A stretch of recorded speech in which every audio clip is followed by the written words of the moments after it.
So thank you, community, for joining us this morning to talk about the ARPA funds. We will have, the council will have a quick go around to say hello and make a few remarks, but the whole focus is going to be on you guys. We will be discussing what the ARPA funds are, how much has the city received, and some of the potential uses that could be done and some of the limitations we have, so we're all kind of on the same page. And at the same time, we're going to be asking for, if anybody has a suggestion to speak, go ahead and speak. Let us know. We'll raise your hand, and we'll call upon you. If you're speaking as an individual, you have 3 minutes to speak and share your ideas. If you're speaking on behalf of an organization, you have 5 minutes, and we're here to hear you. We are set to be here until 12 o'clock. We'll dismiss early if nobody else is here. And if it's a big line, then we're happy to have you in here as many of you guys as possible.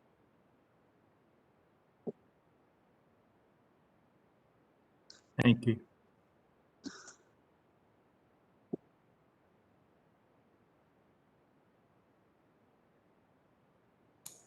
If people want to talk, what is the process? If they want to talk, they just type their name in the chat, and when we open the floor after the small introduction, we'll just call them as we see them in the chat in the order they appear. Okay.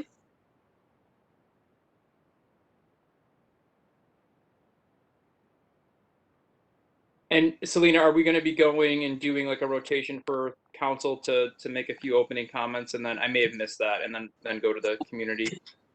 I'm sorry. Okay, I'll repeat everything again at 10:05. I'll wait for Jerry, but the short answer is yes. Okay, yeah, sorry. I don't know if y'all were able to hear me before. This is Sarah from the Green Team. We were not able to hear before, no. Okay, good. Well, I am here. Hello, good morning.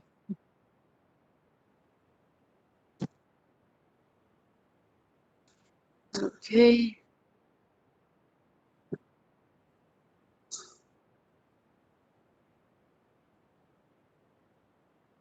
And Mayor, as you know, I'm sorry, LID and Echo Site are here to present their findings also too, so I appreciate that.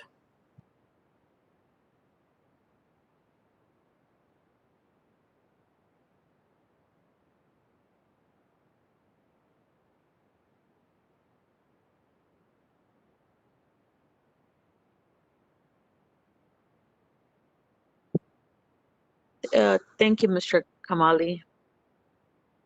Thank you.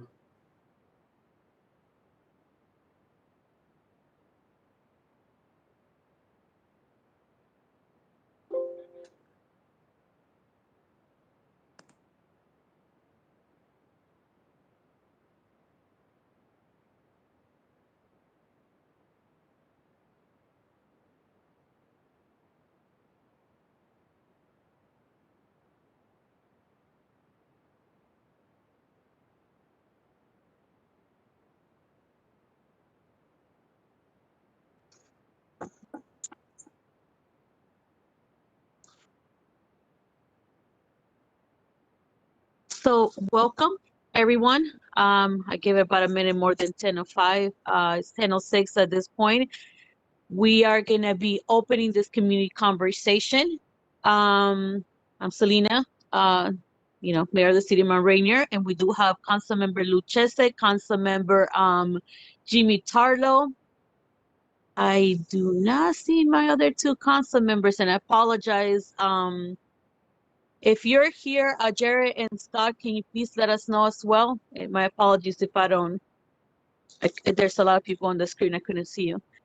Okay, so I will start saying by welcome and thank you for joining us today. Our community conversation regarding the American Rescue Plan Act. We're going to be referring it as ARPA for the rest of the meeting, and we'll alternate, but basically that's what it is. And the council members will go ahead. The way this is going to work, I'm doing the opening remarks. We're gonna discuss what the ARPA funds are, how much the city is receiving. We would like to hear from the community.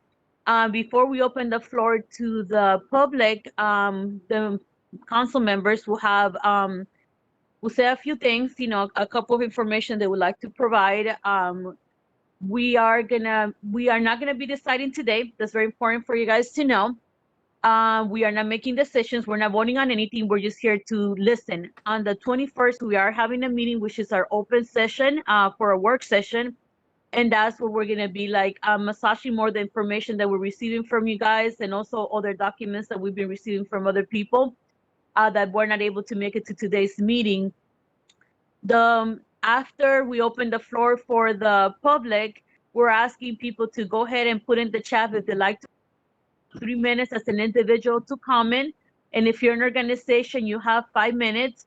If you are an organization speaking for 5 minutes, that means that the rest of the organization is yielding the time. The members are yielding the time to you, and you're authorized to speak on behalf of the organization.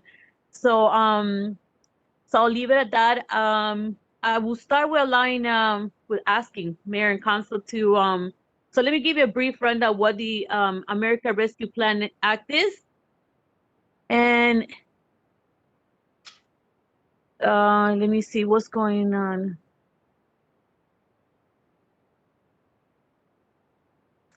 Okay, so Judy, we're also gonna have sometimes, if some people don't feel very comfortable speaking, also they're having technological problems, we'll go ahead and also read the comments themselves. Okay, once we open it for open public. Mr. Kamali, can you please make sure you or somebody from the team is following through, so we do not get lost there. And we're having a you know, this is one of the things that we are living a lot of virtual as well, because we have a lot of people that sometimes regular wouldn't come. So we're happy to have you here. So I'll give you my rundown of what it is. I'll open the floor to council so they will also have a few words. So it is no surprise to anybody, we are facing a very severe public health crisis, which has also spiraled into an economic crisis. This does not mean that a lot of the issues that we're facing right now, such as evictions, a shortage of accessibility to food, infrastructure we have been able to invest on, are not here. They had just been emphasized even greater through COVID. But the good news is, as of March, President Biden did sign the American Rescue Plan Act into a bill, which also allowed, after a very long and purposeful fight, that municipalities would directly get funding. That wasn't originally in the full equation. Usually it's not. Usually the state or the county gets the funding, and the city has to, you know, the residents in the city usually has to go ask for money, or, you know, create plans and figure out. This time around, they're allowing us. They also did it with the previous fund. They're allowing the municipalities to be able to manage their funds, allowing for more accessibility for its residents, but also for the cities to make decisions. So doing that, 9.5 million workers have lost their jobs in the wake of the pandemic. And as some of you guys are aware, in Maryland alone, we have also suffered a lot of this, just like the rest of the country. The flags are going to be lower half staff through the state. We have lost over 10,000 members of our communities all over the state. So I want to make sure we also keep that in mind. And this is the reason why this American Relief Fund needs to come, and is covering a lot of points that we definitely need. So I'll give you a rundown of the 4 points and how much money the city has gotten as a part of my report, and then I'll open it up the floor to the council members to see if there's anything else I am missing, if anything else I want to also add as well. Okay, so saying that, there is 4 categories, and they're all like divided into like 7 like points of interest. So the 4 categories are addressing health disparities and social determination of health, including community health workers, public benefit navigations, remediations, and community intervention programs. Building stronger neighborhoods and communities, including supporting housing and other services for individuals experiencing homelessness, development of affordable housing, housing vouchers, assistance relocating neighbors with bigger levels of opportunity. The other one's addressing educational disparity. As you guys know, our students went virtual for a year. Some of them also have opted to be virtual for this first 6 months. There's been a lot of work that needs to be done in that arena because being taught virtually, being taught in person has completely it's two different realms. And originally in the beginning of the pandemic, we were all trying to bear what it was. So it could support tutoring, after school programs, support students' social and emotional and mental health process. So let's see. And last one, promoting healthy environment. And also infrastructure. And it's very specific on it. I know Luke is going to go more into details when it comes to infrastructure. And last but not least, those 4 uses are split into 7 summaries categories, which include public health, navigating economic impacts, services to disproportionately impacted communities, premium pay, infrastructure, and revenue replacement. So that includes, our, help with our schools, help with education, help with our businesses, help with our residents. And to be clear, it's not limited to renters only. We are aware that the economic impact has also heard when it comes to the homeowners and also renters that we do have in the city, aside from the apartments. So it's a well around. As far as an administrative, so this will cover for us to have consultants to be able to work the various things that we need, including the ARPA funds. Last but not least is how much is the city receiving? Okay, the city is receiving, and I apologize, I'm like maneuvering with 2 hands, right? There you go. The city is receiving, there you go, $5.4 million. So far, the way it's working is 50% is going to be given up upfront, which is a 2.7. And they'll be given up front, and about 12 months later, we'll receive the other half. The regulations are tight. We have to be very, very cautious with our reporting and make sure that every penny is accounted for, and make sure that every single regulation that is given to us, we follow through, because failure to follow will mean they will not account that money as part of the ARPA funds. So that's an overall brief summary. How much money we're getting as a city, how much money we'll receive up front, and I guess your last question would be like, how long can we use those funds? They could be utilized until 2024, but they could, and if there's programs that supersede that date, it could be accounted for 2026. So that is the basic information. I know some of you guys are very good and experts at this, but I wanted to make sure that at least we had some basic information when it comes to what they are, what the city is receiving, how does the money is going to be awarded to cities in general, not just us. And the last one is I had a lot of questions regarding the reason why we got the amount that we did when originally the amounts were higher. It is based on 75% of our expenditure budget, like the overall budget. They changed the ruling to allow a little bit more because they cap it at 75%. The original numbers had us receiving more money than what we originally allocate for our budget. So that is the reason why that amount is less. The other reason why is because in the original proposals, there were a lot of cities, not just in Maryland.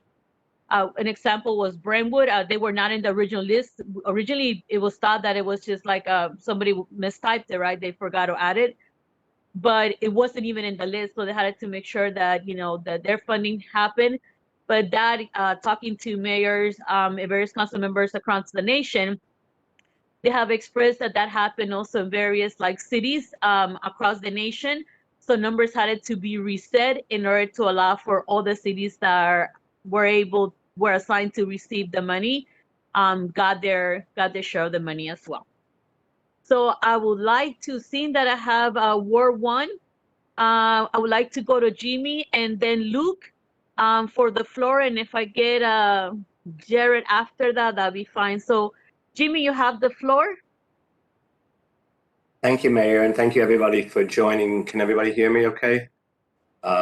Okay, I just want to make 3 short points. One, I know this is a lot of new information, a lot of people. You can always email us, and I'll put it in the chat room at council@mountrainiermd.org. So, because rather than thinking that you have to, this is not the last time for people to make some comments, and it's a lot for people to digest, even for us. The second thing I want to kind of emphasize or reinforce that the mayor is, it's a lot of infusion of resources into our city. It's like 75% of our budget. And we are hiring a firm. We're getting bids in now to decide who can actually make sure that we follow all the rules and regulations and make sure that everything's ordered correctly, because we don't want to make any missteps. We want to make sure the money is used wisely and in a timely fashion. And the third thing I want to just mention is elections make a difference. Federal elections make a difference. It's kind of clear to me that the resources in the federal government are such that they can actually make things happen in local government. And this was part of a $2 trillion package that passed in March by actually 1 vote in the US Senate. And the goal was just to make sure that we recover and rescue us from the pandemic and for COVID, which is continuing to go on, and that resources be used to put people to work and to relieve businesses and residents and homeowners. So we're trying to use it. We want to. I think the idea is to put this out quickly, but not to do wisely. So we're trying to get our thoughts together on this, and hopefully, if the current infrastructure plan passes and the other act, there'll actually be more resources to actually make sure that our cities kind of move ahead the way they should. But thank you. We're here just to listen, and I'll put the email in the chat. Turn it over to Luke. Thank you Sorry, so Mayor. much, Jimmy. 100%. So this is not the first conversation or the last one we're going to be having. This is the reason why we want to make sure we started right away, to make sure we start hearing and, start working with this collectively as a team. We are not far away from each other. And yeah, 100% elections do matter, because not only they listen to our municipalities and saying, we need the funding, but even making the funding available. So if not, we will not be having any access to this whatsoever. So thank you, Jimmy, for that. The other thing is like the email for council@mountrainier.md that Jimmy's putting in the chat. That is the email that mayor and council receives. All 5 of us will receive it. I know I've been asked if it's a different email for, we all have an individual email, but that's the best way to get all 5 of us. And yeah, I'm part of the group as well. So thank you, Jimmy. Luke, I'm opening the floor up to you. Sure. Thank you, Selena. Thank you again. Just echoing everybody's thank you for everybody coming and joining today's meeting. This is a really big opportunity for the city.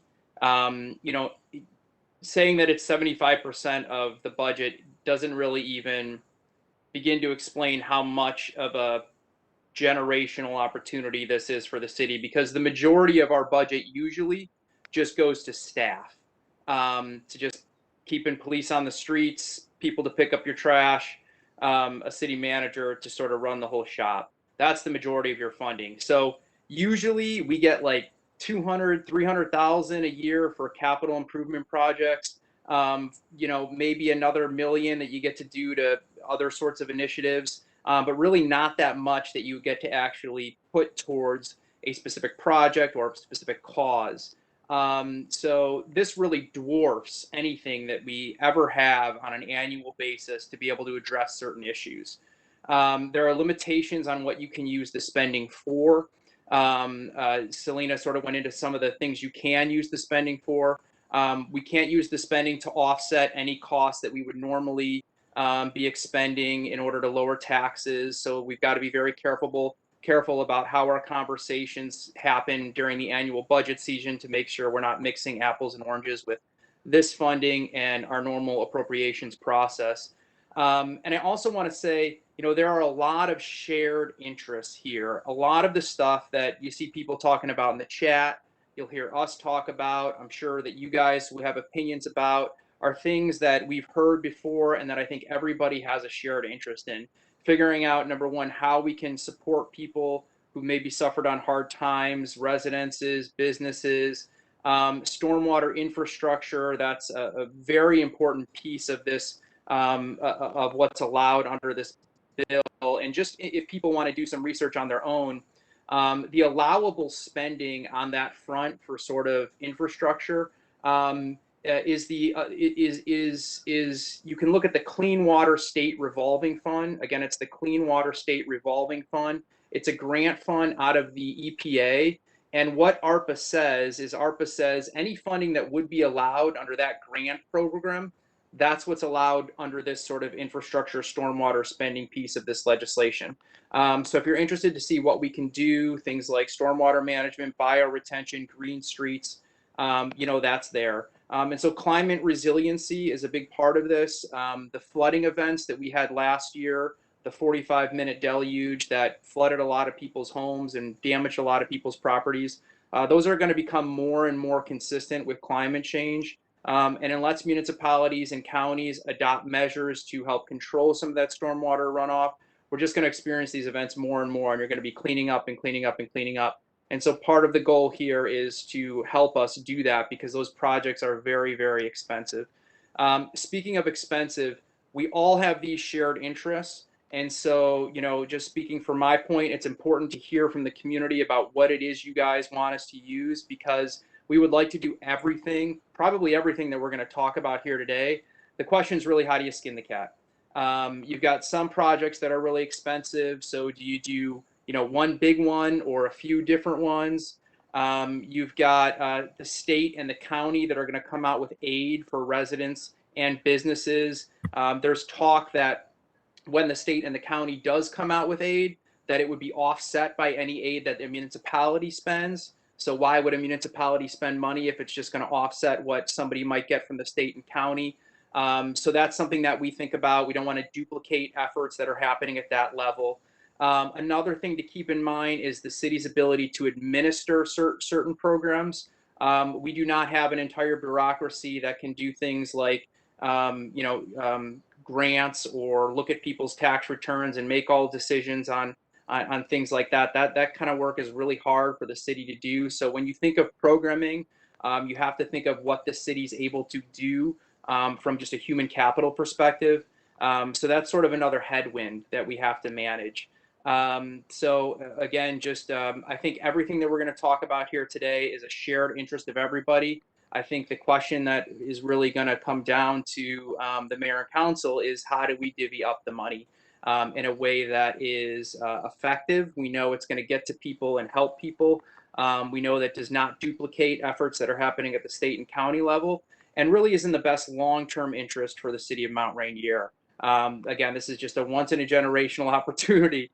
And like Jimmy said, this won't be the first time for people to give feedback. We'll have a work session Tuesday on the 21st. I think Neil and his folks from LID who are present here are going to make some presentations there about potential areas for stormwater infrastructure improvements.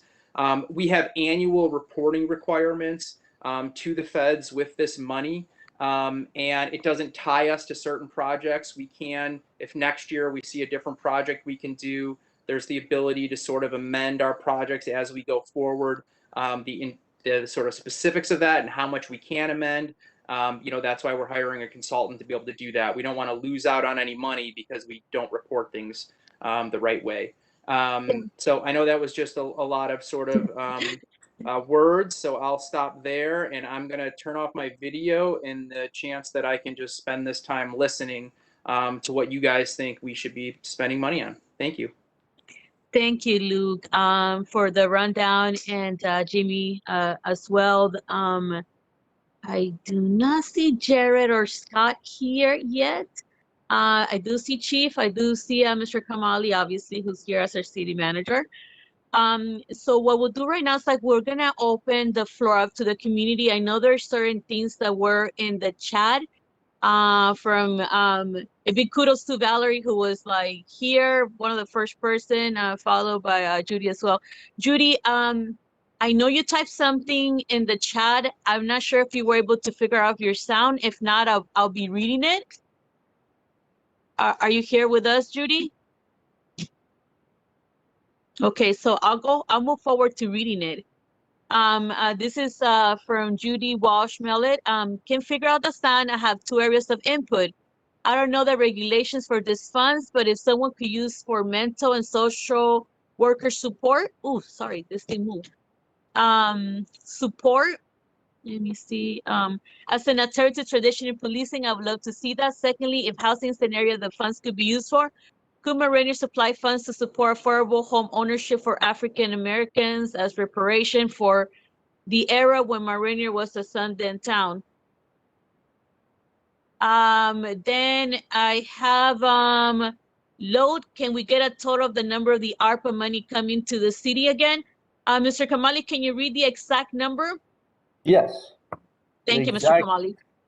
The exact number is 5,435,665, and the city received on August 23rd, 2.71783.75. Thank you, Mr. Kamali. So let's move to the next question. Lord, can we get and council's not going to be making any decisions. We are respecting the fact that we're all here, and we will not be deciding on anything because we don't want to be in violation of any open meeting acts. Okay. Can we get the total? Oh, you got it.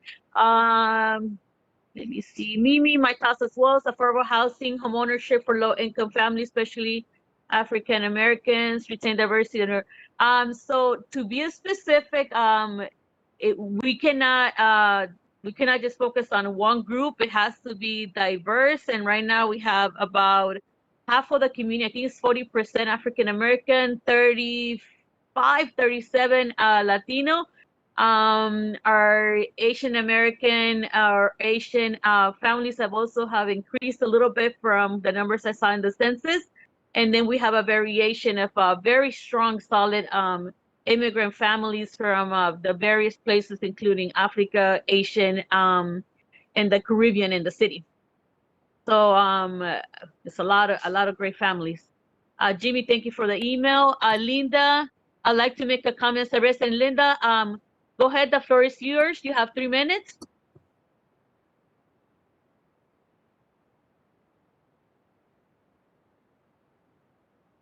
Linda, are you here?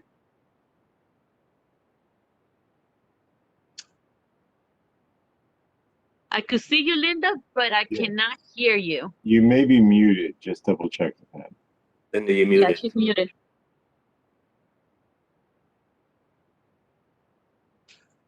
There you go. Can you hear me now? Yep. We could hear you now. Go ahead. Great. Sorry about that. So I have,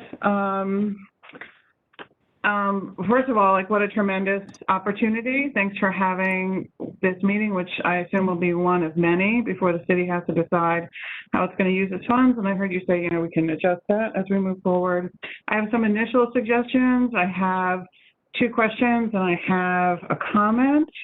And my first suggestion is that we proactively, intentionally engage, so hire a firm, hire someone with expertise to engage residents of the large apartment complexes.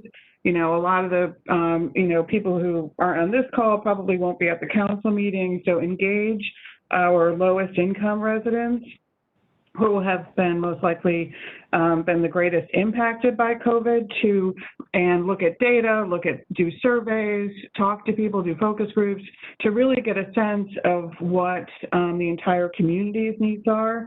So do a real needs assessment to identify what other people beyond those of us who can be on calls like this want to say.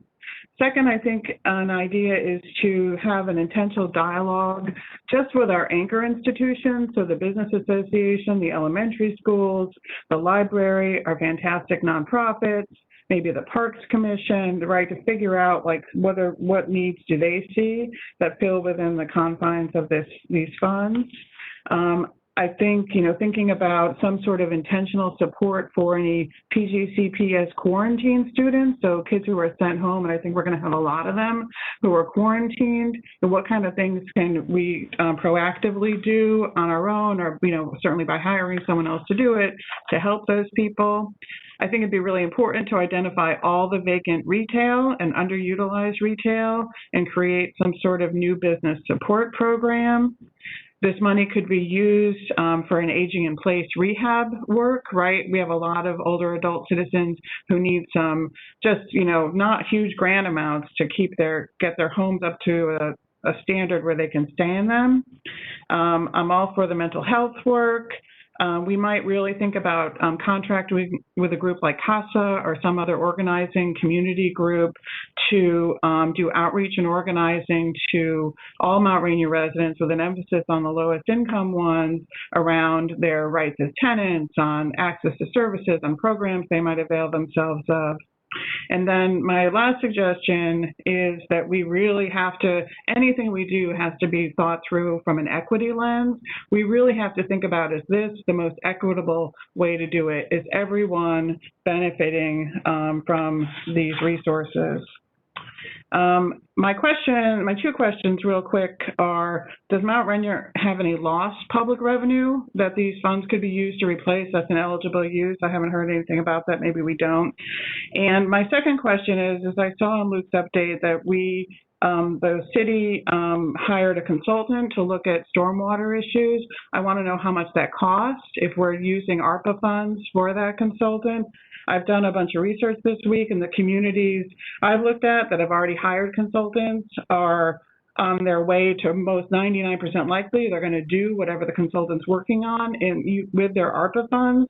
So if we already made that decision, Congress is about to pass a huge new chunk of money for stormwater program, for grants for municipalities. I would hate for us to spend money on stormwater, which is one of many, many, many, many, many, many uses. It's not particularly COVID related. That I know some people think stormwater is like really important, and I know it is. But there's a lot of other things we could do for a lot more people in this community besides Linda, water 10 more infrastructure. seconds. And then my comment is that I'm an affordable housing person. I love all the affordable housing ideas in the chat, including closing the home ownership gap. But unfortunately, the ARPA funds can only be used for affordable housing and some other types of things where the residents fall within a HUD designated qualified census tract, and the QCT in Mount Rainier is a really narrow band along the northern edge of our city, across like Kaywood and Queenstown and Rainier Manor.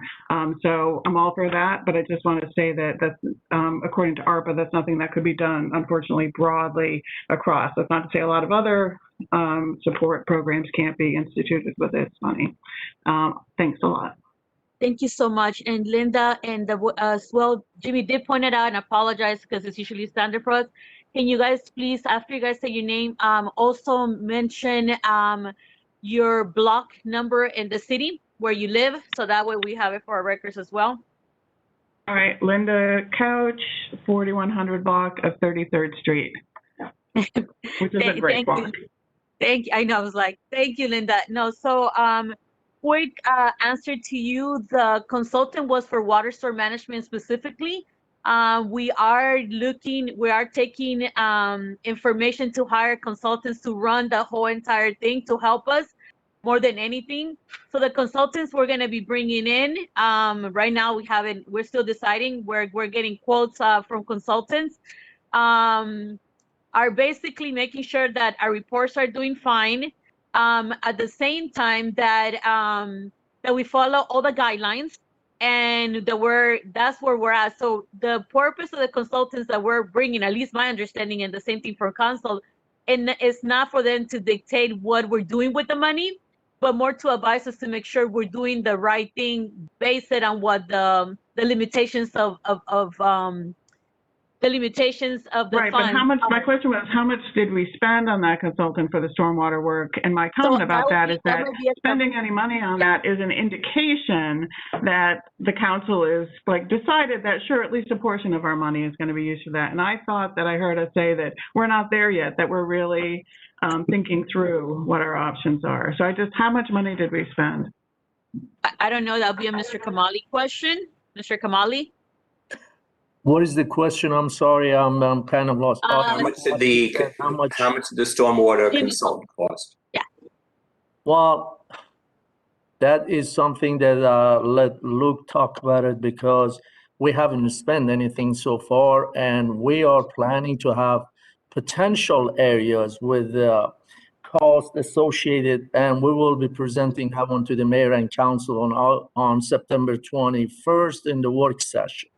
And then Kamali, I think the question is, how much did we pay Neil and LID to do the work to come and present on the 21st? We have not paid anything, and they're not going to charge me anything, and they're just looking at the potential areas, and when we use any of those potential areas, the cost is going to be associated with that project. And then, Mayor, can I have the floor for about 30 ahead, seconds? Thank you.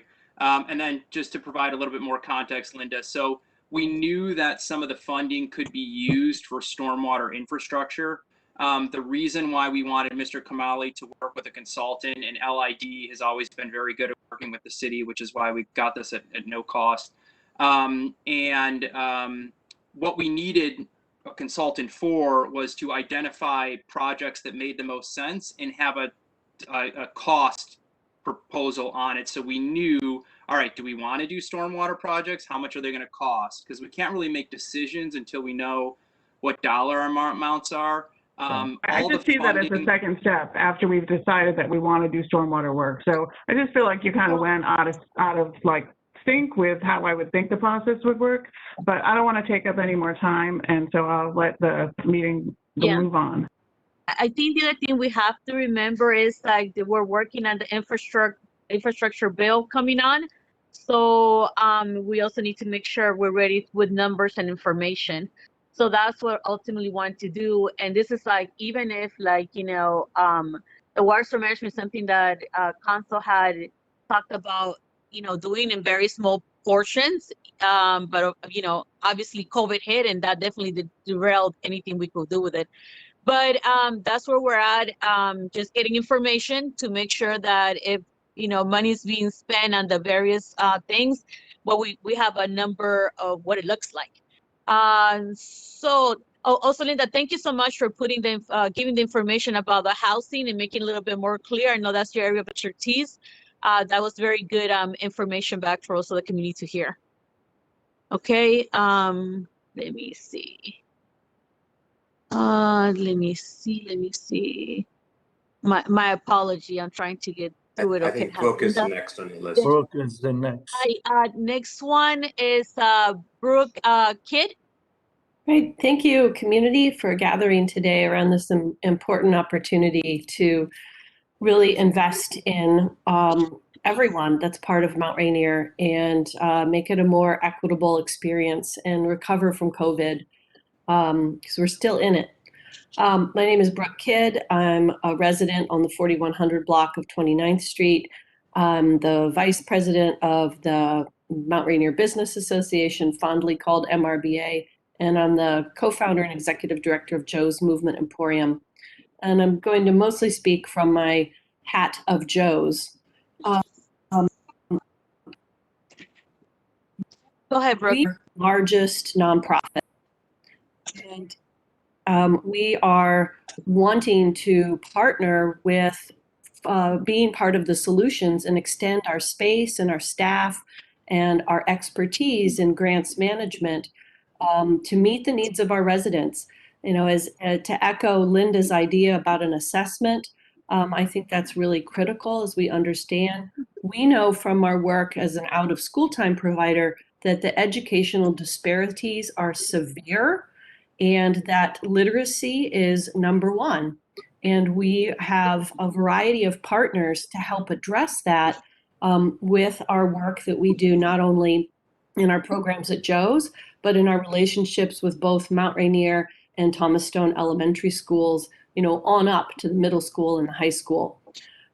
We also have had successful healthcare activities, from providing a vaccination clinic to several other opportunities. And we would love to do Spanish language programming to help meet the needs of some of the residents that are hardest hit in the health disparities.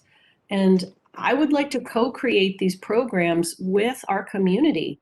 I mean, we have some ideas as a staff at Joe's, but it will really meet the needs of our community if we all work together.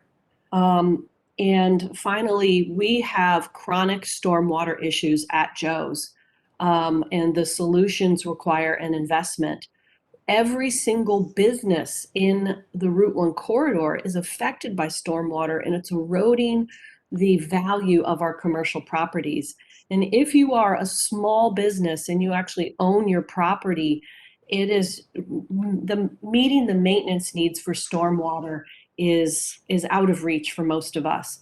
So we have actually worked through a number of partnerships, and we would like to create a guideline to help businesses meet their stormwater needs so they don't continue to lose the ability to have that property, and that those properties don't lose wealth, that most of that wealth is for local people. We have a really good track record with grant management. I feel that any investment that could go into programming, we can work collectively with other artists or educators in the community. We could really design something that is dynamic and leverage grants from other sources, county, state, foundation. Last year, we had about $1 million in grant funding. The biggest piece came from the state and some of their emergency and recovery funding tools, but we know how to report. And I also believe that the city should invest in a grants infrastructure, because this is an opportunity to build that knowledge, whether it's a staff member or a consultant, so that you can facilitate funds moving out into our community. Let's attract more nonprofits at the size of Joe's that can support our residents' most critical needs. Thank you. Thank you, Brooke. And thank you also for the proposal you sent us in writing. I'll be touching bases with you and also inviting you to a meeting to, with the rest of council to also discuss it, okay?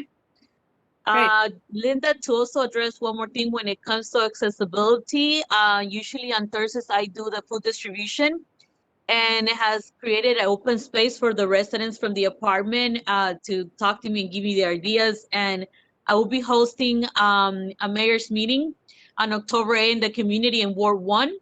And I'll put the information, I will be putting the information out. I'm going to do the same thing for Ward 2. So we're going to be going out to the blocks themselves to get information directly from the community to address the fact that everybody could be in this call. A few of the parents did call and said they excused themselves because the kids have soccer early in the morning on Saturday, so they're not here. So be aware that people are reaching to us, and we also have communication with the PTOs. They're working a proposal, and also with our Board of Education representative, she's also reached out. Next will be Ophelia. Hello, good morning. The floor is yours. Thank you. Ophelia Baxter, 4200 block of 30th Street.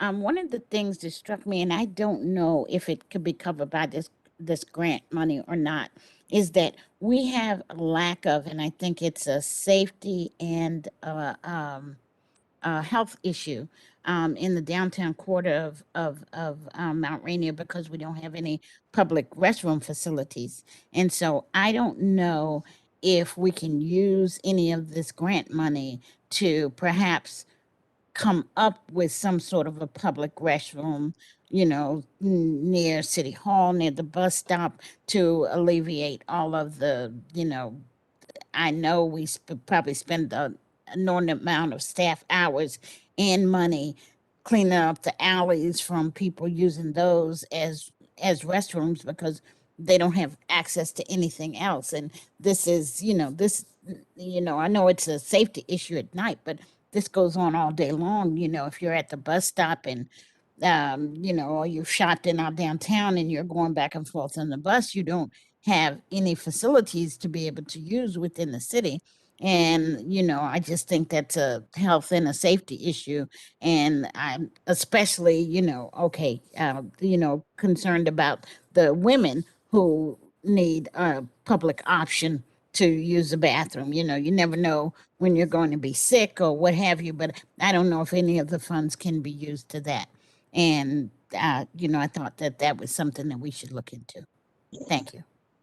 Thank you, Ophelia, and thank you also for the great work you do with the Board of Elections as well, and usually yearly also with the Mount Rainier Day Parade. We're signing you up this year as well for next year, so get your thinking cap on. All right, so thank you for that. So we have next Sarah, and I'm basically going by the order of the chat, so it's not a big mystery, and it's going to be followed by Valerie. Sarah, go ahead, the floor is yours for 3 minutes. All right, thank you so much. I'm Sarah Lifsey. I live on the 4000 block of 36th Street. I'm also the chair of the Mount Rainier Green Team, but I am speaking on my own behalf today. I want to thank everyone for all these great ideas. It's really, it's great that there's so many different varieties of projects that could be worked on and the amount of good they could do for the community. I did want to note that back in February of this year, February 2021, the Green Team did have a virtual kind of community conversation about stormwater needs and stormwater planning. And we did hear from residents and folks in the city about the amount of economic damage that is done by some of the stormwater issues in our community. So I just want to put a plug in for that we have some community conversations that have been underway on stormwater management. We have some ideas of the need there.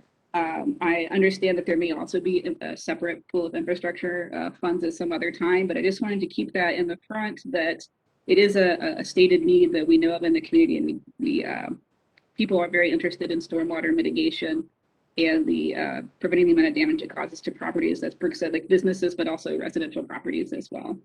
That's it for me.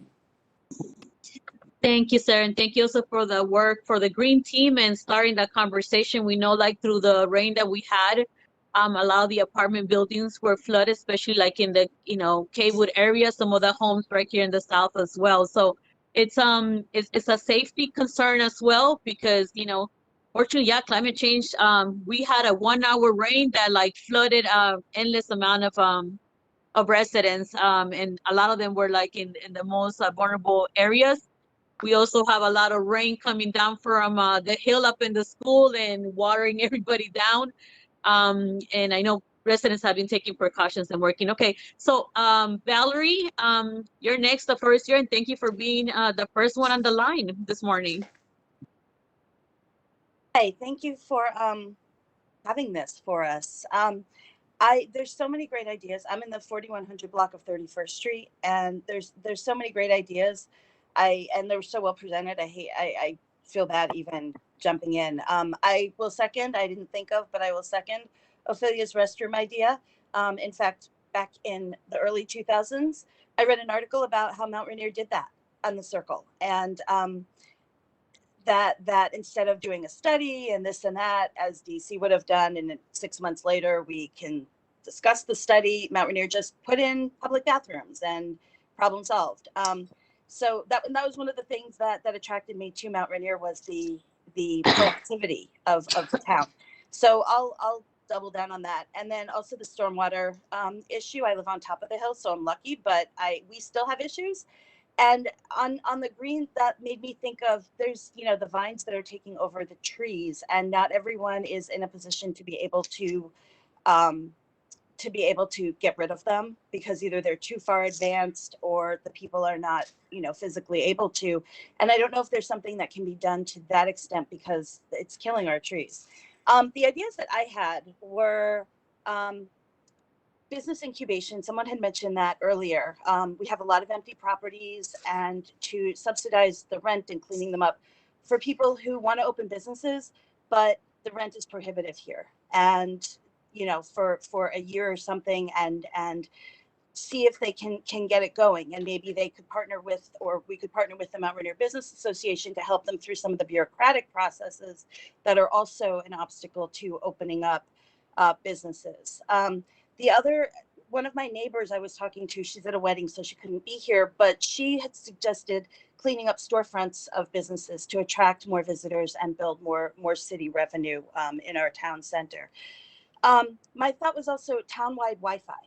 And if that is something that would be possible. It's infrastructure and it's advantageous. I don't know how many people are precluded from really being able to fully have good internet access, and therefore, you know, everything from education to job opportunities. And thinking of job opportunities, I was also thinking of adult education.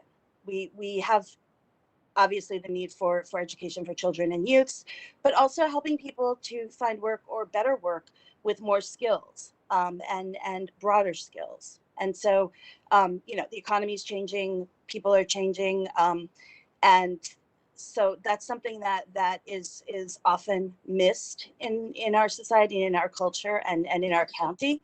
And also, and this is kind of an aside, but I'd like to see some sort of Spanish language learning class so that people in town can better communicate with the Spanish speakers in our community who aren't comfortable in English. And so, you know, it's, again, advantageous from the business point of view, but it's also in terms of thinking of us as a welcoming community. That was a thought I had based off of the education side. So I don't know that any of these are actually tenable with that money. Maybe some of them are, but I'd like to put those ideas forward. Thank you. I'm done. Thank you so much. Yeah, work, force, broadband are two things that for sure could be utilized for as part of the grant. All right, so we had, and if I call your name once, let me see. Oh, where are you, Valerie? Then we have Brooke. You threw me off. There you go. We have Leslie, followed by Alex. Go ahead, Leslie. The floor is yours. Hi, thanks, Selena, and everybody. I agree. There's been such great ideas. I live on the 3100 block of Wyndham Road. So I have reactions more than suggestions, and I have a lot more to learn. A lot of it will overlap with what people have said before, but I live really close to Arundel Road. I think that Jimmy might have mentioned it in one of his emails, but Arundel Road is not just about stormwater. There's also residences there. It's the entryway to the tributary. There's also commercial area, and I hope that. I know that there's ongoing work being done, and there's improvements they're going to be coming to the road, and it's going to be green. But I hope that I hope that, I don't know what happened to the Kaywood Theater idea a couple of years ago. It seems to have just disappeared. But I hope that you know, as we think about things, we're not just thinking about 34th Street or Rhode Island Avenue, but that that whole area, because the last couple of years we've been kind of locked in by infrastructure and road detours, and so I think Arundel Road needs other types of attention. My main interest, I mean, if I was to prioritize now, I would prioritize public health and health disparities. And as Brooke mentioned, the pandemic's not over. And we know that people are going to, I mean, in addition to all the other fallout, people have delayed other medical care. People there's serious problems, people have serious health issues right now. And it's also maybe a time to think about what we can do to prepare for the next pandemic, which could be even worse. And in addition to working, I was thrilled to hear Brooke talk about kind of community partnerships to do with grants. We're so lucky to have them. As I said here, I was wondering about how much we can collaborate with other nearby municipalities on projects under the ARPA, so that not only we can pool our resources, but so that there's a little bit more connection to some of these services, so it's not limited to Rainier.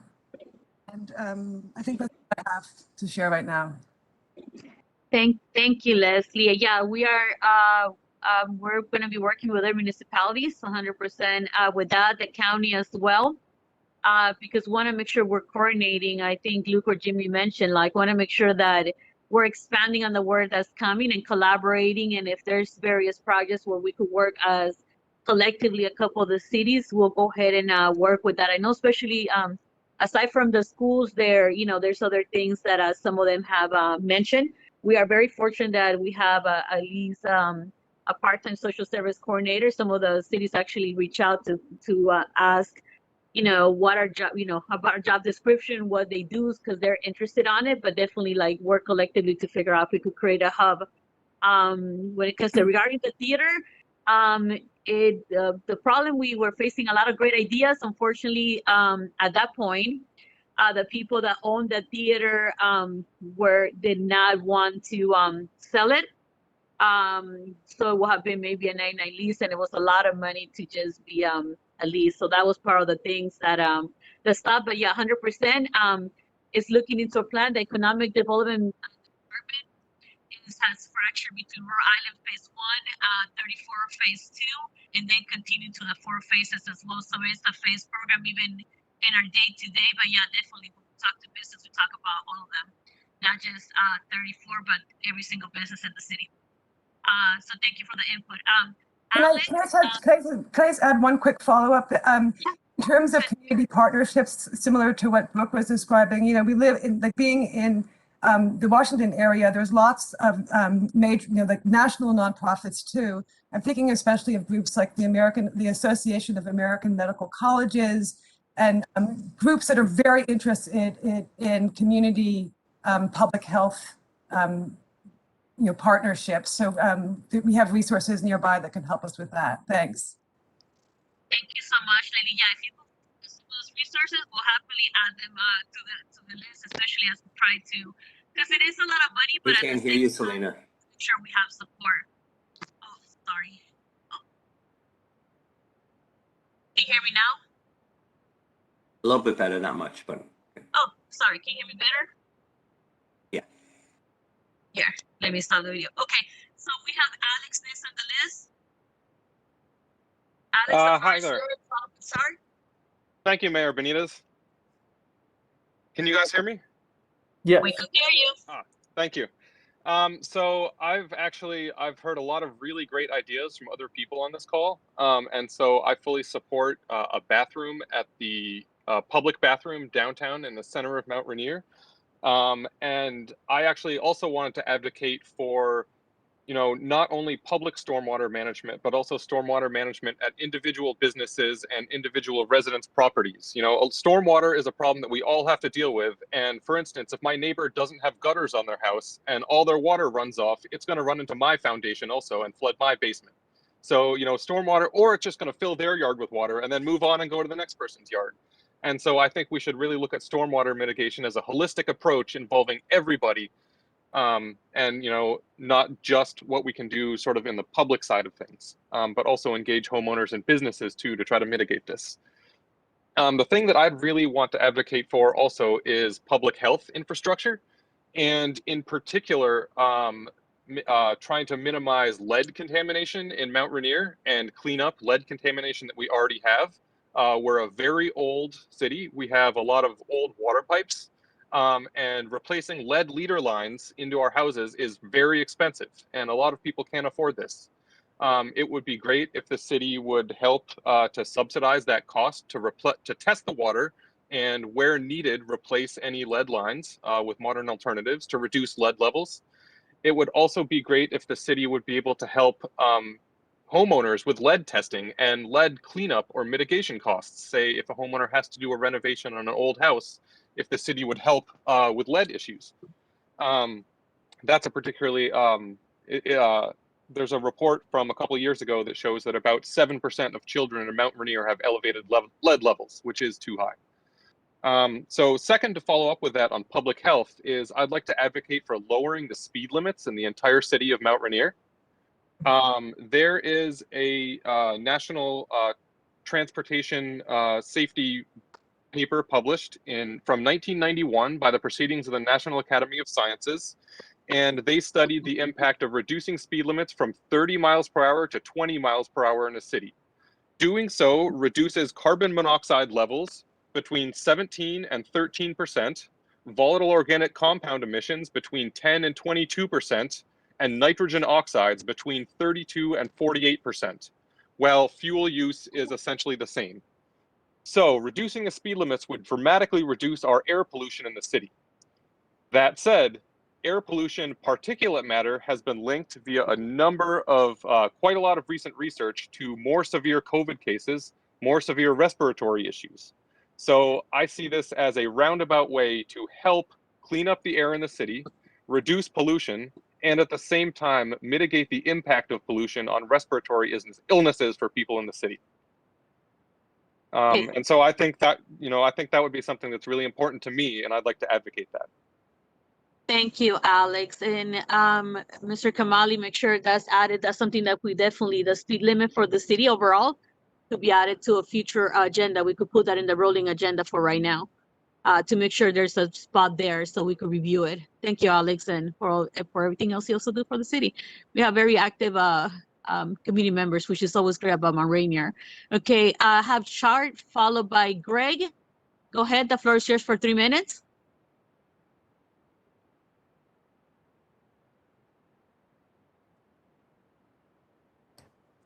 Hi, I think that was for me. I'm not sure. Charnette Robinson, Perry Street.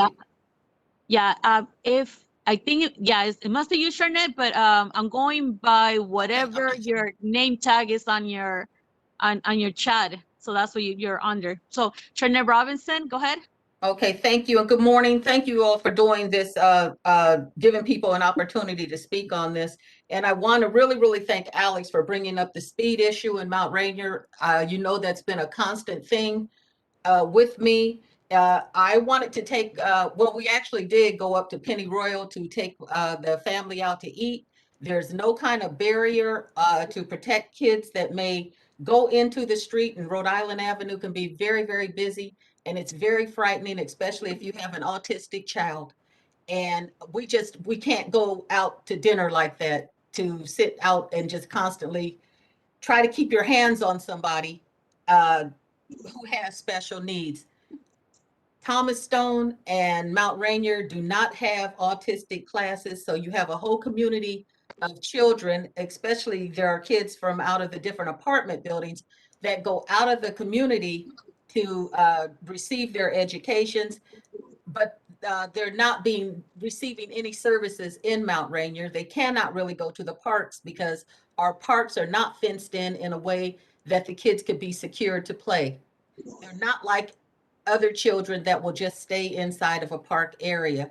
We brought this issue up, and it's my hope that some of the funds can be used to better, in a nice way, not like a compound, but in a nice way to better secure the 31st Street Park, as well as the one over on our side on, I believe it's 36 or 37th Street.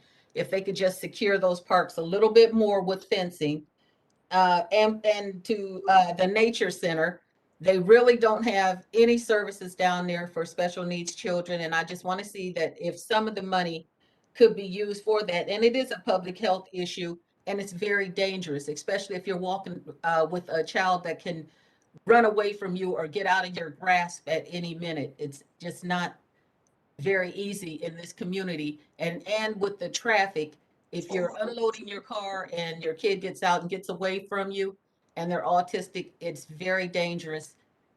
We went over to try and use the library. Again, they're just not set up in a way for all people, for all children to be able to use the services of the city. So if they could work with public schools, University of Maryland, or somebody that has programming set up that can bring some of those services into Mount Rainier, I would appreciate that. Okay, So thank you so much. So I'm going to ask a favor based on something that Charnette just brought up. Please make sure that your username is what you would like me to utilize. If not, I'm just calling you by what the name is. So I have Greg followed by, let me see, Toni. Go ahead, Greg. The floor is yours.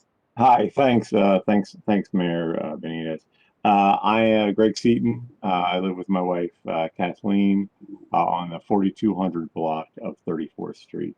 And this is really fantastic to hear everyone's good ideas. I support almost every idea I've heard so far. In fact, I would say just every idea, because they're all very good. And the question is, how many of them can we do more than whether or not they're good ideas? On the public restroom front, I'm super in favor of that. I think it's a real, as mentioned already, a real health concern, safety concern, and something that we should be putting in place. The only concern I have then is that the city council be aware of adequate personnel and budgeting for maintenance of those, because I definitely, they can become as much, a public restroom can become as much of a problem, as much as of a danger as anything else, if it's not properly maintained and everything else. So that's just something to think about. If that added load of installing a public restroom, make sure it can be maintained properly. My real main interest are in two areas. One is, frankly, and I don't know how much of this can be assigned directly to an individual organization, but from the perspective of everything that's being discussed about food equity, about health, about sort of the local food opportunities, I would like to see some support for GLUT. GLUT has been dramatically impacted by the COVID situation and the pandemic, and it's obvious if you go there. They don't have the same ability to maintain a really strong stock, and they still have their staff and they'll still help you out, but it's really it's obviously that it's had an impact on their ability to operate as a sort of a nonprofit food resource in what is otherwise something of a food desert. So GLUT is one of the reasons why Kathy and I moved to Mount Rainier. We love it. We've loved it since before we lived here. And I would really like to see something that can be done to help give it a little bit of a boost so that it can sort of come back. And the other would be in the area, as already been mentioned, with internet access.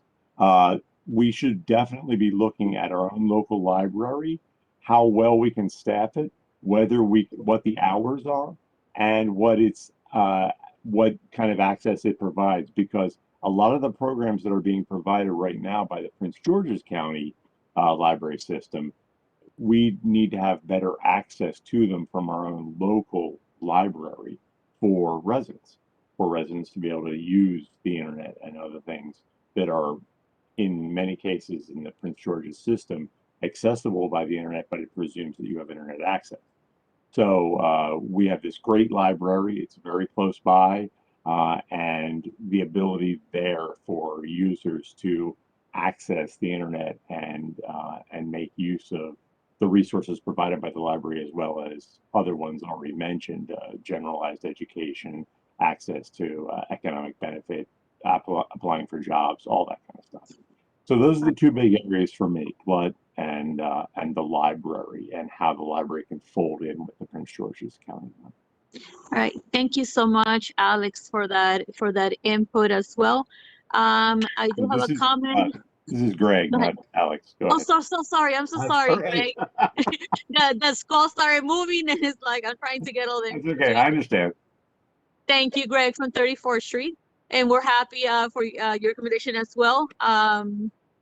Let me see. I believe I had Toni next, and we have a comment from Linda. Says, not taking any position on this, but appears public restrooms and water fountains are eligible for uses. So that's there. Ophelia made a comment as well. We're lacking on that behalf of the city. Okay, so Toni, you have the floor. I am Toni George. I'm a resident at the Mount Rainier Artist Loft in the 3300 block of Rhode Island Avenue. Wanted to thank you for having this forum this morning. Great ideas, good information. I wanted to take this opportunity also to thank Selena and former Mayor Melinda Miles for all of their efforts early on when the pandemic hit. The food distribution, be it the lunches, the produce, were a great help. Additionally, the $1,000 grant that could be used for rental utilities helped.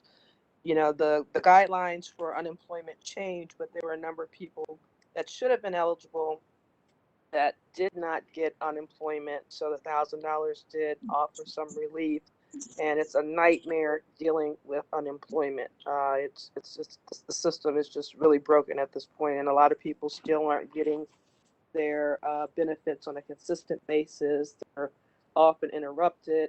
It's a full-time job to have to come in, to call into them. It can literally take you weeks to get through.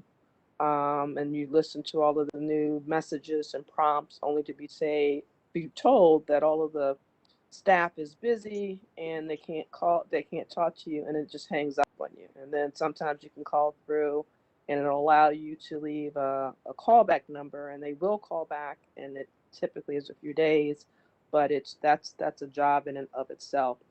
I wanted to make you aware of a situation. In October, nearly half of the residents at the Mount Rainier Artist Lofts could be facing eviction.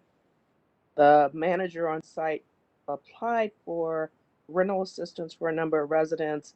She's only received to date a confirmation that the application was received, but she hasn't gotten approval or any further information. And Art Space has required her to move forward starting in October to file with the court to move forward with evictions for a number of residents. So we definitely need assistance with that. Thank you, Toni, and also to you as well for all the help you have volunteered in making the food distribution happen. It's taken a lot of volunteers to make it happen. Thank you for that as well. So yeah, 100% emergency relief funds for evictions or financial help is part of what the grant could be used. And to touch on that, I am in communications with the sheriff's office, and they're going to be working with the different municipalities for us information so that we could reach out to people that are in danger and figure out the way it is.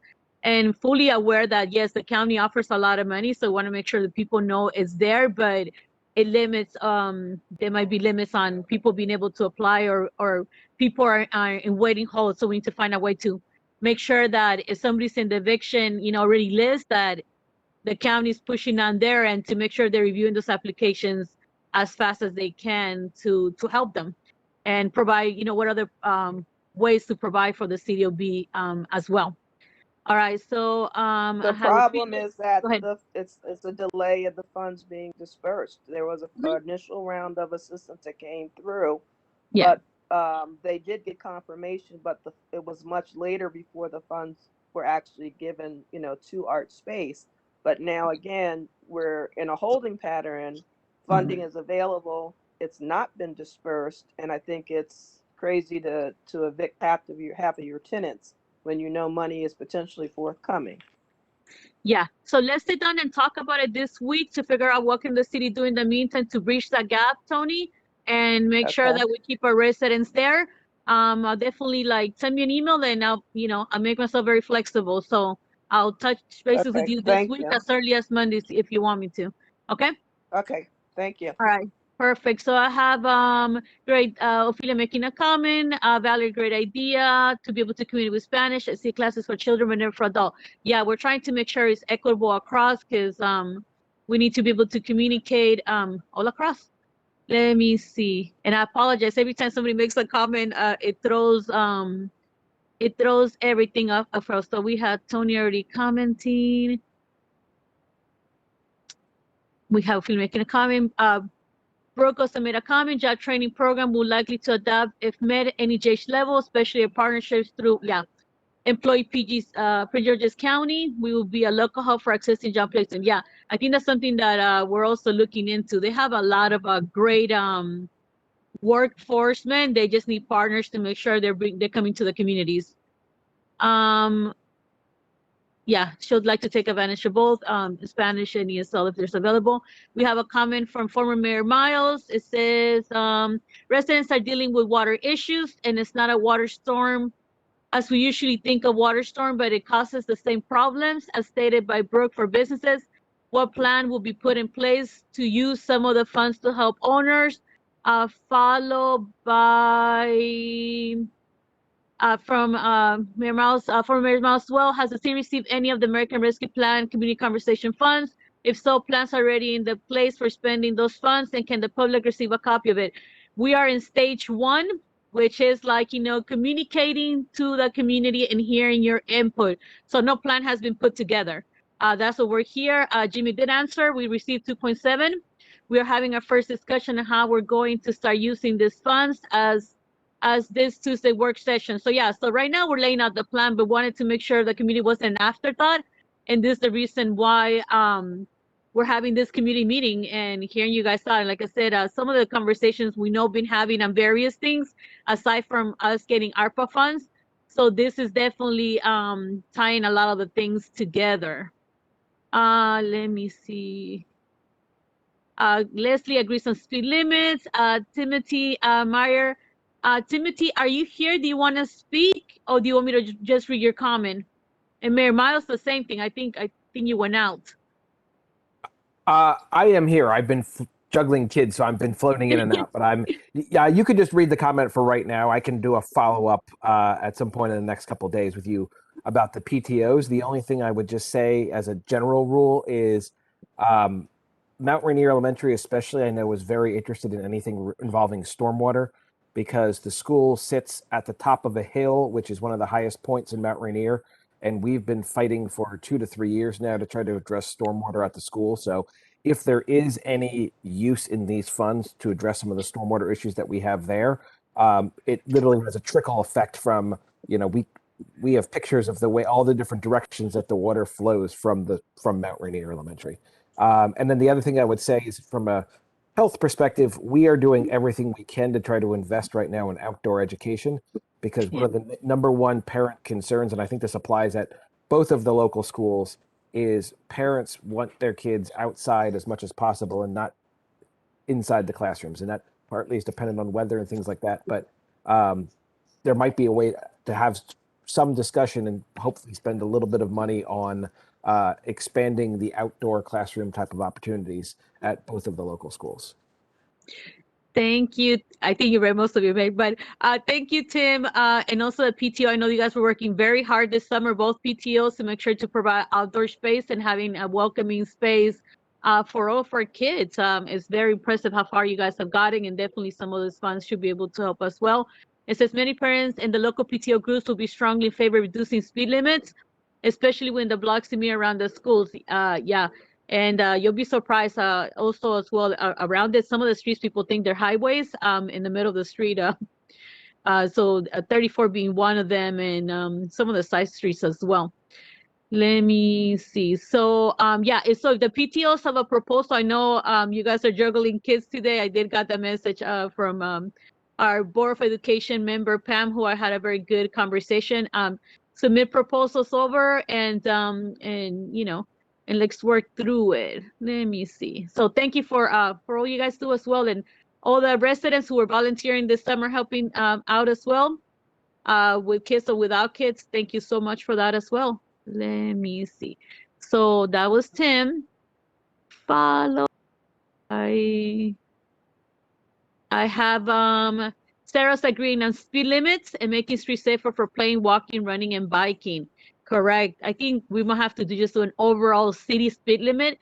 That'll be easier instead of like trying to do it by block, because if not, the problem would just migrate from one side of the city to the next street, and that doesn't make anybody safe.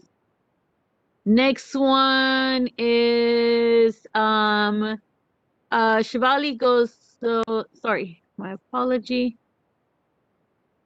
Yeah, so if you guys make a comment, it throws the whole entire thing.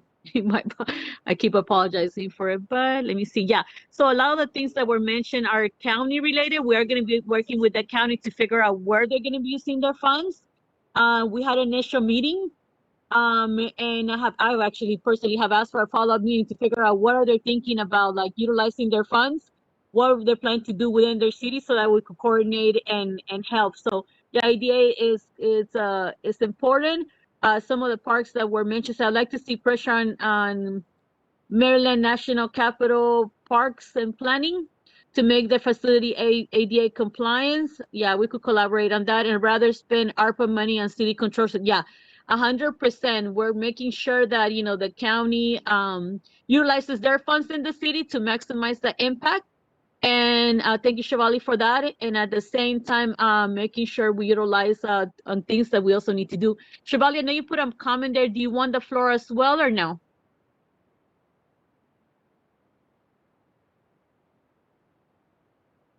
Okay, I don't hear her, so I'm gonna skip through right now. Linda, in addition to a tremendous ARPA money, we should be keeping my money from bipartisan infrastructure bill that is also coming for broadband and water storm in particular. 100%, yeah. So that's the reason why wanted to do a study, because we saw that coming. And part of the things that we've been working on, especially with the bigger national meetings, I've been sitting on a lot of meetings for this, is that, we want to make sure that they know that we have a plan ready, because some of the elected officials felt like, because we're smaller municipalities, we might not know what to do with the money. We're like, we maximize and we work on shoestring most of the time, so we definitely know what to use for the money. And there's a long list of things that with this money, we should be able to elongate what we need to do. So something that we might have taken 10 years to get done, let's say water storm management, a few blocks at a time. Or when it comes to education, when it comes to workplace, this might be able to help and move along faster and more effectively. I have Ms. Desiree Dubose. Thank you, Toni. Thank you, Mayor Benitez. Thank you, Desiree, also for the great work that you do in the community and for the business association. Ophelia Baxter, my daughter wasn't able to join the conversation, but wanted to add the following points. Funds to help with people behind the rent, adding exercise equipment to the parks for affordable health uses of anyone using the park, and programs to get CPR certified who cannot afford the $300 cost of some of the business charges, of course. Thank you, Ophelia, to your daughter for those suggestions. I think some of those things definitely, when it comes to the parks, once again, a lot of the parks are county parks. So we definitely maybe have to put a letter together and ask them. We are writing a grant, the city, and we're waiting some response on some of the grants funding that is coming. Charnette, just for no public health despair regarding the lack of secure playgrounds or research of special needs kids, lack of facing on both 31st, which is owned by Mount Rainier, and 27th Street Park. Thomas and Moraine do not offer special needs. Okay, I think your advice, there's no staffing to Joe. Okay, so you just, let me see, safer streets. I believe this is everything you just mentioned, just put in writing, Charnette. Traffic slower, securing our parks. Okay, thank you. Okay, thank you, Charnette.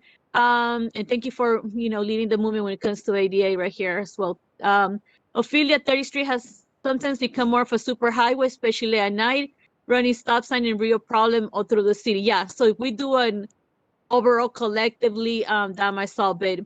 Okay, Toni, Jimmy mentioned the city will be hiring a consultant to monitor the use of funds for American Rescue Plan. How much will the cost and where will the funding come from? Toni, the funding, the ARPA funds allows for us to hire a consultant, and the money comes from the funding itself. So that way we won't have to utilize city coffer money. Jimmy, you want anything else to add to that? Just that we've gotten, maybe Mr. Kamali could say, I think we've gotten 3. Mr. Kamali, you want to just kind of mention that we've got proposals and we're going to discuss them? There's 3 quotes that we got, Jimmy. Oh, okay. Mr. Kamali, are you there? So Jimmy, there's. All right, we have, I think we have 3 proposals that came in, Toni. Yeah, and we're going to discuss them on Tuesday. Yeah, so there's 3 proposals, and Mr. Kamali is working on them. He'll have a conversation to figure out what specifically they are, and we'll go ahead and present them.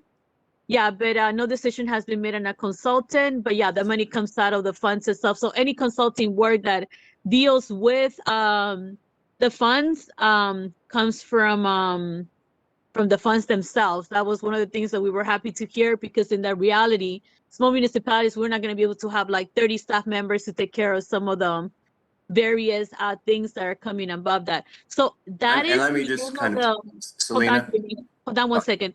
So that is the end of the list that we have right now on the chat. If anybody else that's in the call would like to ask something, please go ahead and add it. Jimmy, go ahead. The floor is yours, and then I'll open it up to Luke as well. Jimmy, go ahead. just to kind of reemphasize that the consultant isn't telling us what to do with the money, but basically to tell us what we can't do with it, or what, which projects are eligible, which projects aren't, and making sure that we meet all the guidelines and time guidelines to make sure that we don't lose. I mean, I think our top priority is making sure that we can make sure that we spend every dollar that we can, and that we do it the way it's appropriately done. So I think that was our first priority, was to get somebody to actually has the professional expertise to advise us. I think Linda's last question, you can read it, Selena. let me, as I'm changing like from one screen to the other. Let me see. I can read it. Does the city, okay. Does the city have any lost tax revenue of course that the city incurred as a result of the pandemic? I think that's something we're going to have to analyze to see, and any extra expenses. I'm not sure they've been as drastic as other places, because the assessments, as everyone probably knows from their pocketbook, have gone up. But we're going to kind of analyze if any money can be used for either lost revenue or, over time. I think in terms of the food distribution, there may have been some extra expenses that had to be done as a result of the pandemic. But again, that's something I think we're going to ask the consultant to kind of make sure that we do it in our guidelines. Sorry. So yeah, no, so I was gonna say, so there's some revenue loss, obviously, because things change. There is a whole entire process, Linda. You're very you're being, I'm pretty sure you're very aware what the ARPA are, that allow you to be able to track them, and they don't just focus on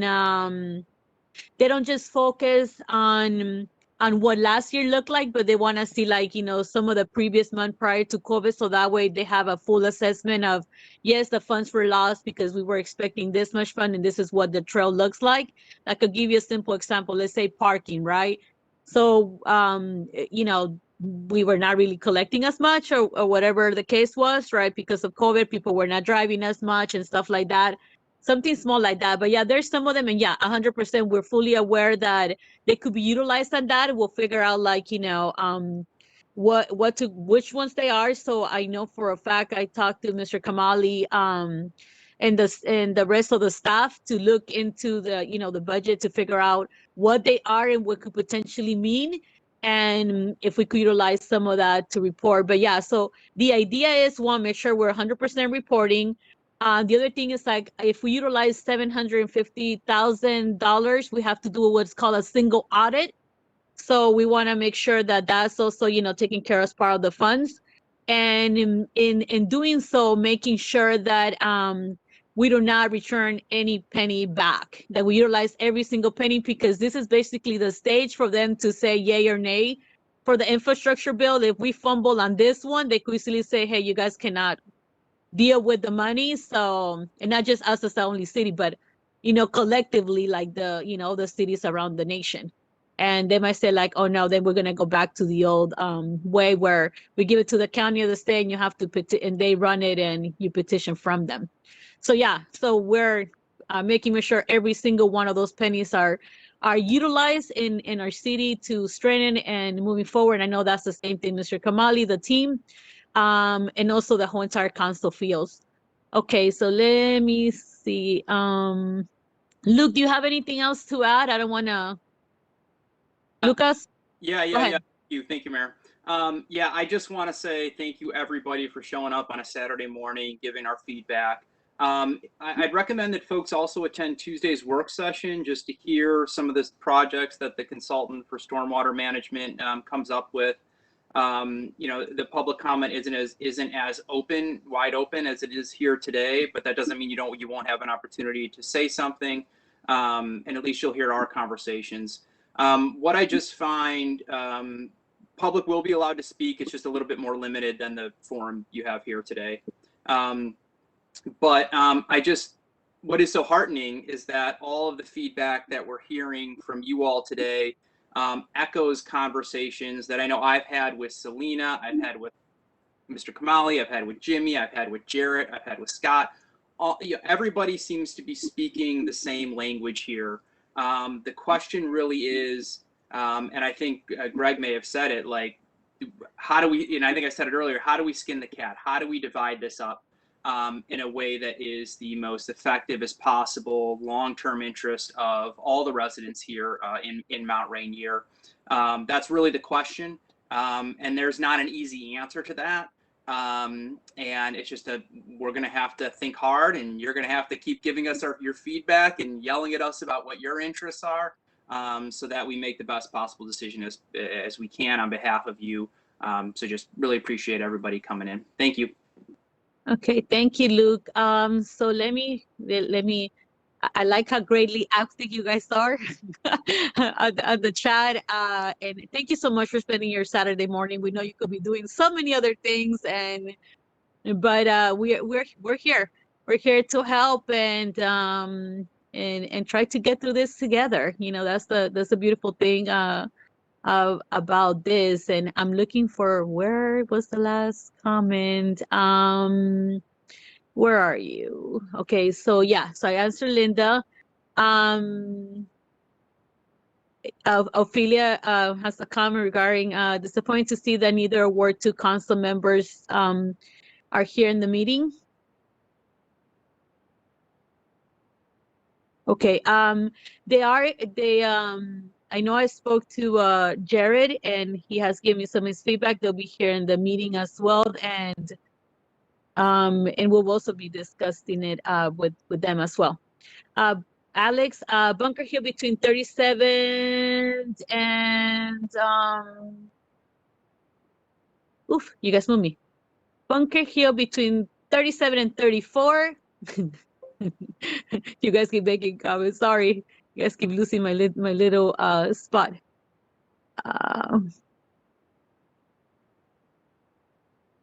Okay, it's flat and straight, and yeah.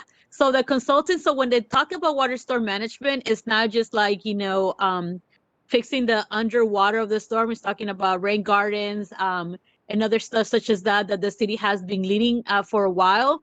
So think about it that way. And in the Tuesday conversation, you should be able to see a lot of what that looks like through the city. So it's not just like underground, but also rain gardens and things as such, and what it looks like in the various blocks that we've been having a lot of problems for years, but have definitely taken a big hit through COVID.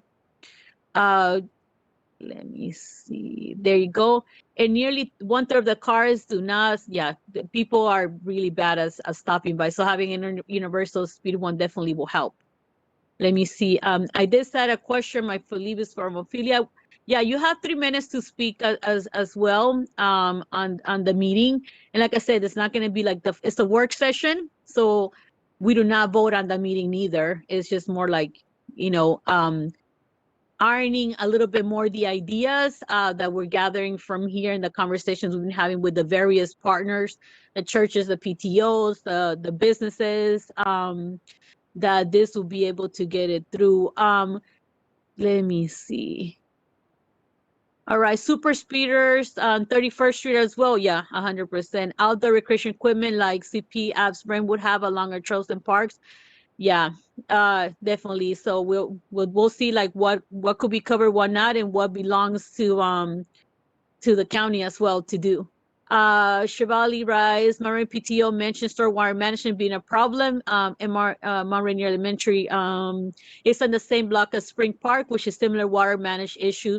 Ice forming, correct? Yeah. If you have walked through the block, you definitely could see the sheets of ice building up in the water as well when it's running.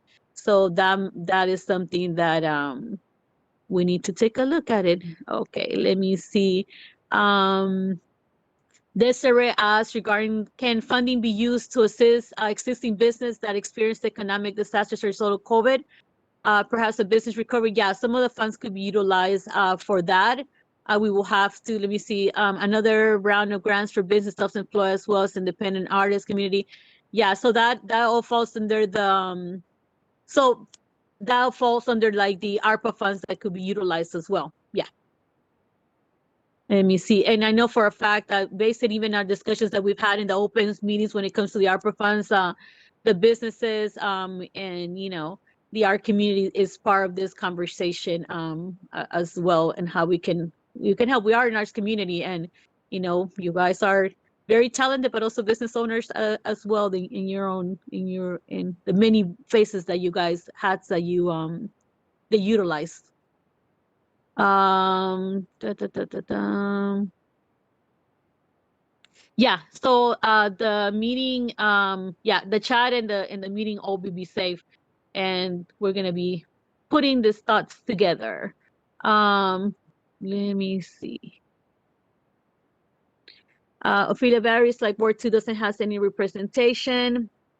Valerie, sorry, I was driving and couldn't come in before, but can now. I have a question about the artist loft. I thought we were supposed to put it.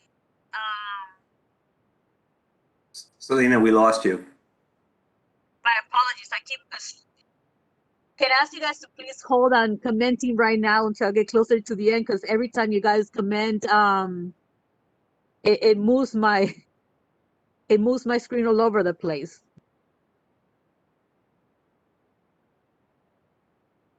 Valerie was asking about the thought that they were also supposed to put in sweet equity of some sort in lieu of rent. Is that still the case? I don't think nothing has changed. We have to see what the parameters were, to be honest with you. That's a different conversation. I don't know exactly. Valerie, I live on the 400 block of 36. It's too small to be a two-way street in the first place. We have people regularly zooming down the road and also no bums. Yeah. Public will be allowed to speak, yes, for the meeting on Tuesday. Yeah, it's an open meeting, Ophelia. So the same rules that apply for our work session apply. I said I'm disappointed, especially since Ward 1 is taking on our Ward 2 just because they're nice. We have a lot of love for you guys. You know, we work as a team, you know, so that's what we're here for. Yes, we're council members Ward 2. Apparently know where the best conversations about this. I hope city officials save this chat for some great ideas and feedback here.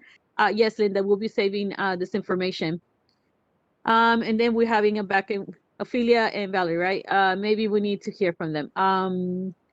Word best place to do that. I will be hosting also a Ward 2 meeting. I know Jared has made himself available, and I'm hoping to do that. And if I believe October 8, Jimmy, correct me if I'm wrong. I was looking for Ward 1.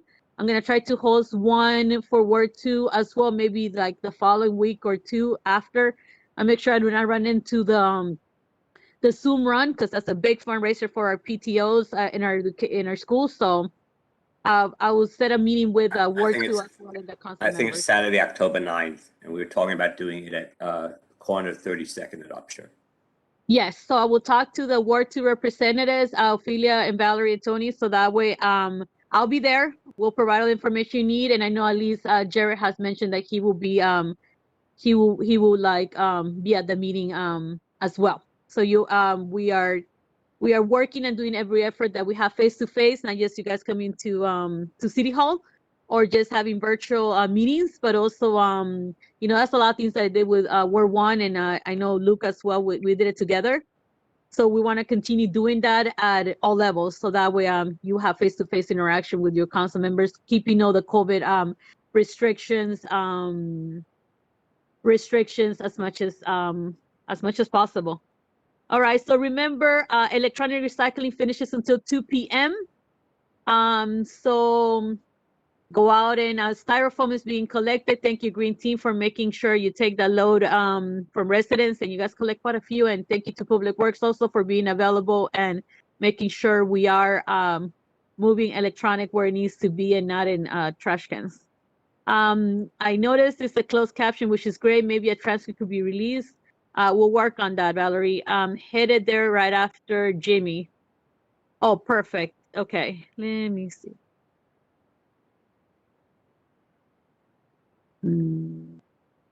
Okay, I said incorrect about the artist laugh. No sweat equity in lieu of rent. We pay rent, and 10% creep was put on hold with pandemic. Thank you, Toni. In addition to this chat, so people can see the ideas, Sarah. Does Chief Austin have something to share here today?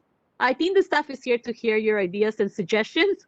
But I will open it up to I believe I still have Amar Rosillo and Chief on the call.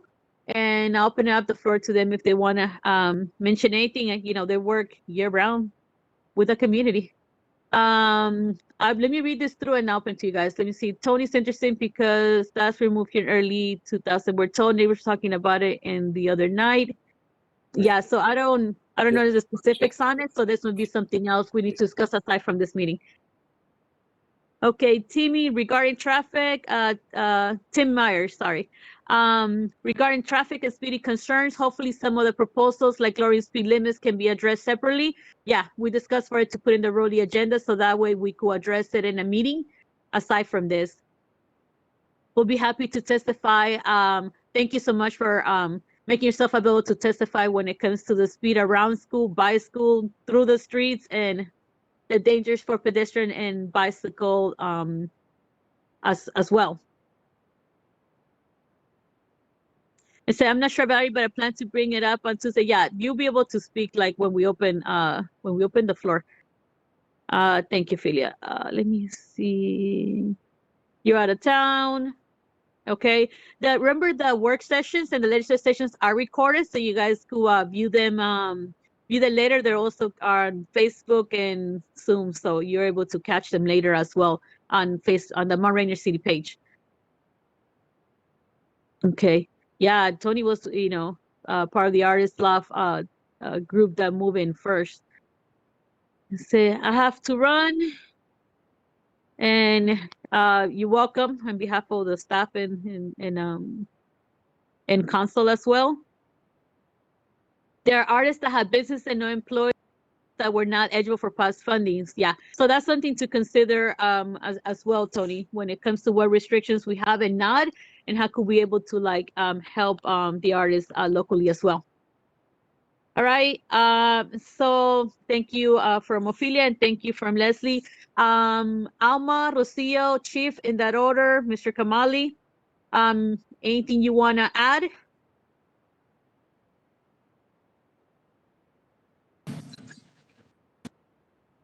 You're muted, Mr. Kamali. Now, can you hear me? All right, sorry about that. No, I just want to say thank you to everybody for showing up Saturday morning. And also I want to say thank you to consultant LID and EchoSite that are joining this meeting this morning. And I'll let Chief to respond to that question by resident that if Chief wants to share some information with them, and then Rocio and Alma. Thank you, Mayor. Okay, so Chief, they want to hear from you. Good morning, Chief. How are you? Good morning, everyone. Great to be here. And this has really been great to hear from the community. So we'll be assessing your concerns to lower the speed limit throughout the city. I'll be talking with Mr. Kamali on that, and we'll be looking at some reviews of that. Some good facts were brought up about the lower emissions and how that could positively affect things relating to COVID-19. So I've taken some great notes this morning. Also, we'll be looking at the public's concerns for public restrooms at City Hall. I know in the past, porta potties there before my arrival here to the city were used, but we had some illicit activity going on there. So with take quite a bit of management, police management, and on the side of probably public works as far as keeping that public restroom area clean for the public. So those are things we can look at, best practices, things that some of our neighbors have done in the past that have been effective and that have been great for the community. So that's pretty much all I have. And also something that was brought up concerning the fencing around Penny Roll and those areas, and fencing around parks. Those are great ideas, ADA ideas that we really need to look at, could not just for our citizens that are artistic, but those that may just be accidents that may occur with motor vehicles spiraling out of control near Penny Roll and near some of our parks where our children play. So that's pretty much all I have for now. Thank you. Thank you, Chief. Thank you so much for that. Rocio, are you there? Hi, yes, good morning, everyone. Good morning, Rocio. Morning. I just want to say thank you to everyone, the whole entire community that's been here during this meeting today, and thank you all for your input. We appreciate all the information that was received today.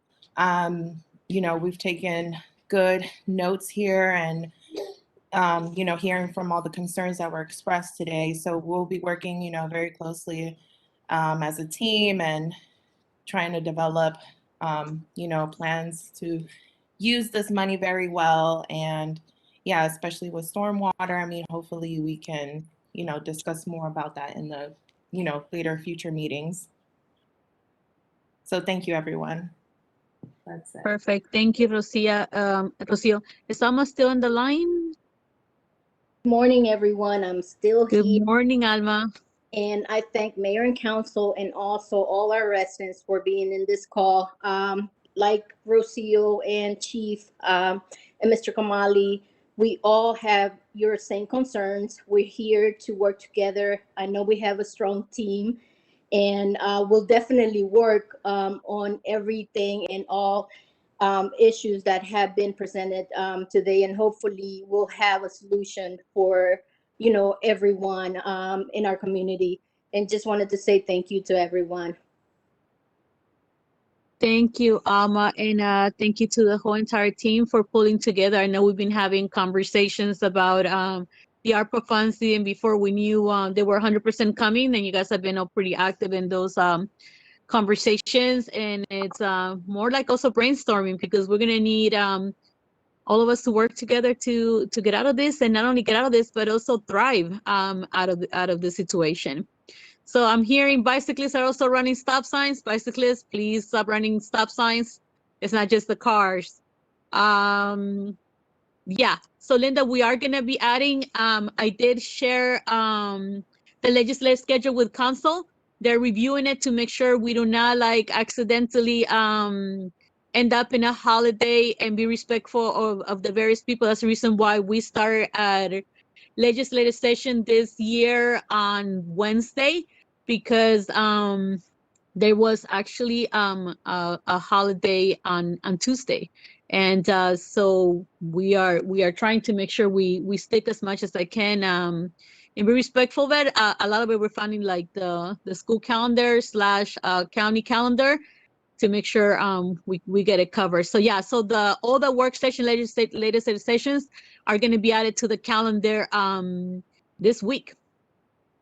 So yeah, so there's no sort of equality on behalf of the SRED, the rent is subsidized because they receive a tax credit from the state, and honor. Okay. Thank you guys both for clarifying that. And well, yeah, I think there's there's a lot of information. I guess we're gonna go through it. Okay. So it's right. Thank you, Mayor and Council, for the opportunity. So it's right now 11:50. I will ask Mr. Kamali or whoever or Jared, whoever's monitoring the chat. Is there anything on Facebook or if there's none, we'll be closing the floor at this time. Jared, could you check, please?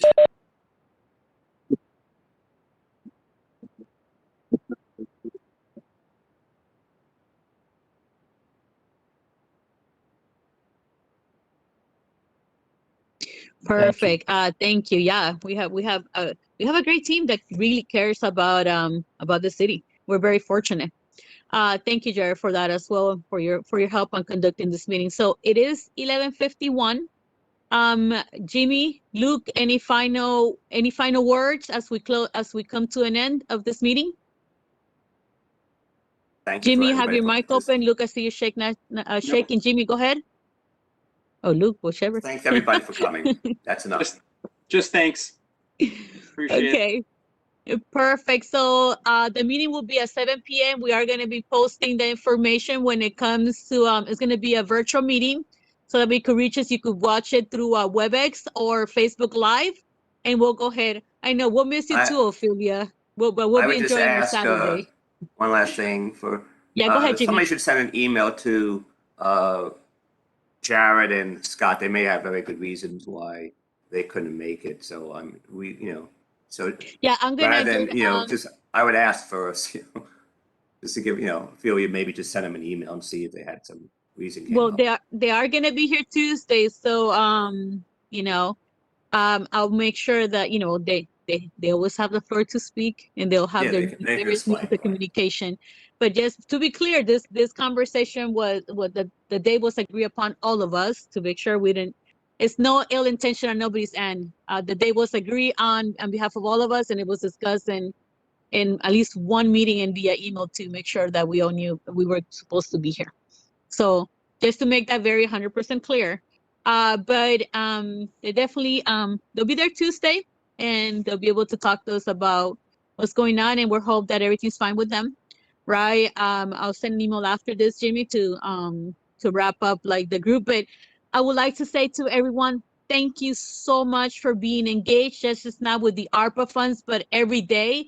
COVID has hit all of us very hard, the city itself. We have very beautiful demographic that unfortunately has been hit hard. But what is always a great thing about the city, and not just through this, it's like the people rise to the challenge to volunteer, to help each other and be there for one another. And this is not the exception. A lot of the conversations that we had today are based on how we could help each other, whether it's residents, business, homeowners, residential, artists, our schools. So that is very appreciative that we're all basically speaking the same language when it comes to how to move forward with this and once again thrive. So we will see you guys Tuesday. If you have anything you'd like to add, please send us an email at council@mountrainiermd.org. That will hit all 5 of us, mayor and council, and we would like to hear from you. And if you guys have any proposal, please send that our way as well. And we look forward to continue communicating. You guys have your council members' individual information as well. And we thank you guys for being here, and have a wonderful Saturday. We'll see you Tuesday, okay? So thank you. Bye. Thank you, Mayor.